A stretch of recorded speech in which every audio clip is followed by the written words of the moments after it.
Hello friends, ఎలా ఉన్నారు? బాగున్నారు అనుకుంటున్నాను. Welcome back to our channel Kalyan blogs.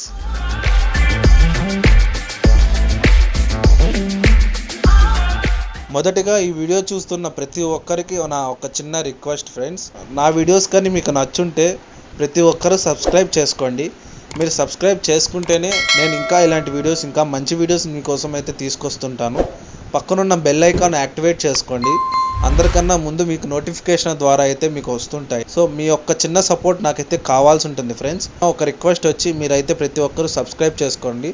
అలానే మీ ఫ్రెండ్స్కి అయితే వీడియోని షేర్ చేయండి. ఈ వీడియో గురించి చెప్పాలి అంటే తిరుపతి సమీపంలో ఉన్న శ్రీ శ్రీ కట్ట పుట్టాలమ్మ ఆలయానికి అయితే వెళ్ళాను ఫ్రెండ్స్. ఇది వచ్చి మన కరకంబాడి దగ్గర అయితే వస్తుంది. రేణుగుంట తిరుపతికి వెళ్ళే మార్గం మధ్యలో అయితే ఇదైతే వస్తుంది మనకి. ఈ ఆలయం ప్రత్యేకత అంటే ఎక్కడా లేని విధంగా ఈ ఆలయం అయితే ఉంది ఫ్రెండ్స్. ఈ అమ్మవారిని దర్శించుకోవడానికి తిరుపతి చుట్టుపక్కల నుంచి కాకుండా మనకి ఆంధ్రప్రదేశ్లో ఉన్న నలుమూలల నుంచి అయితే వస్తారనమాట. అంటే అమ్మవారు అనేది అంత పవర్ఫుల్. అంటే అమ్మవారిని మనస్ఫూర్తిగా కోరుకుంటే అమ్మ తీరుస్తుందని ఇక్కడ వీళ్ళైతే భావిస్తుంటారు. సో మీరు ఇక్కడ చూస్తున్నారు కదా ఫ్రెండ్స్, ఇదైతే నేషనల్ హైవేకి ఆనుకొని అయితే ఉంటుంది. ఇది మనకి తిరుపతి నుంచి 13 కిలోమీటర్లు అయితే ఉంటుంది ఫ్రెండ్స్. మేము ఆదివారం రోజు వెళ్ళాము. సో అందుకే ఇక్కడ రష్ కూడా చాలా ఎక్కువ ఉంది. సో ఈ ఆలయానికి మెయిన్గా మంగళవారం, శుక్రవారం, ఆదివారం మాత్రం జనాలు ఎక్కువ వస్తూ ఉంటారు, అమ్మవారిని దర్శించుకుంటూ ఉంటారు. ఇక్కడ మీరు చూస్తుంటే మీకు అర్థమవుతుంది. ఇక్కడ ఏమంటే వాహనాలు ఉంటాయి కదా, కార్స్, బైక్స్, అలానే ట్రాక్టర్స్ ఉంటాయి కదా. సో అలాంటిది ఇక్కడ ఆయుధ పూజ అయితే చేస్తారు.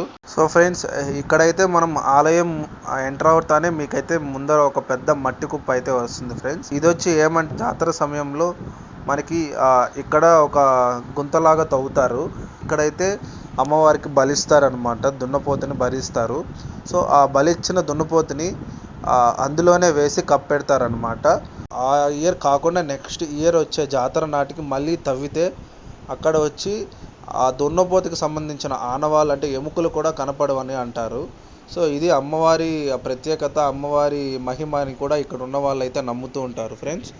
ఇక్కడైతే మనం చూసారంటే ఇక్కడ అమ్మవారి లెఫ్ట్ సైడ్ అయితే నాగమ్మ తల్లి ఆలయం అయితే ఉంటుంది ఫ్రెండ్స్.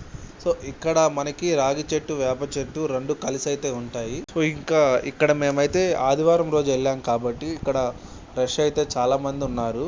సో మీరు ఇటు చూస్తున్నారు కదా లెఫ్ట్ సైడ్ బోర్డు, అన్నదానం కార్యక్రమం చేయాలి అనుకుంటే ఇక్కడైతే ప్రతి మంగళవారం, శుక్రవారం అయితే మధ్యాహ్నం 12 గంటలకి అన్నదానం అయితే జరుగుతుంది ఫ్రెండ్స్.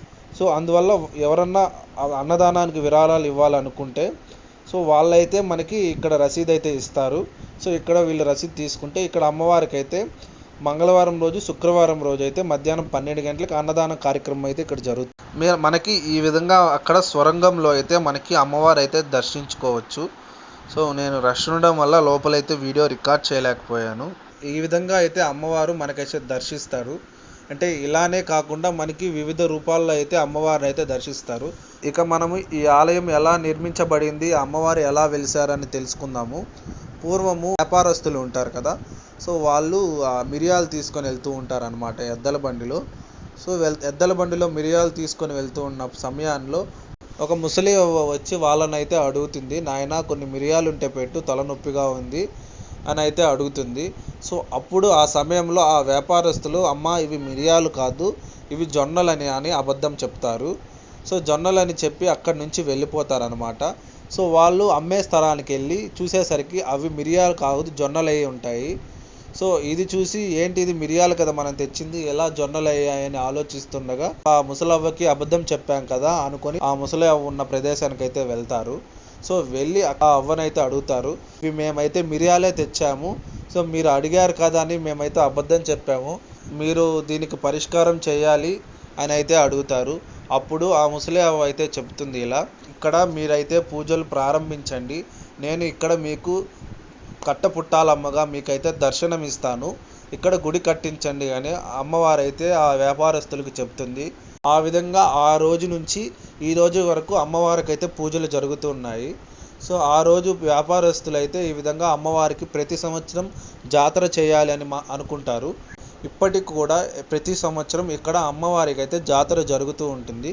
సో ఈ విధంగా అమ్మవారు అయితే ఈ ప్రదేశంలో వెలిసారనమాట. ఈ ఆలయానికి అయితే మరో చరిత్ర కూడా ఉంది. అమ్మవారు స్వరంగంలో ఉంటారు. అమ్మవారి పైన అయితే రైలు పట్టాలు అయితే ఉంటాయన్నమాట.